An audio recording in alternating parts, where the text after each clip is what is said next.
Contractive Scar Remover. Ito po yung nireseta sa kapatid ko nung naoperahan siya. At guys, doktor mismo yung nagreseta sa kanya para mag-fade. At yes, opo, wala po siyang scars guys. Wala.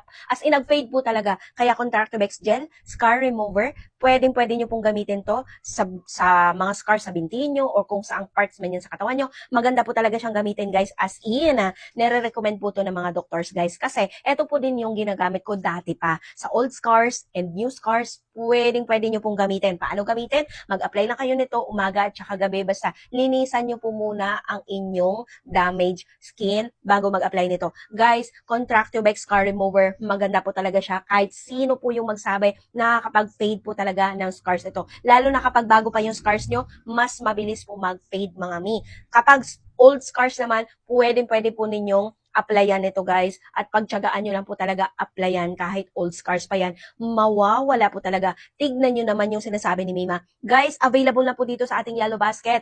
Sa Mercury or Watsons, medyo may kamahalan po talaga guys at alam po natin yan. Pero guys, dito, medyo may kamurahan na siya dito sa ating Yellow Basket mga mi.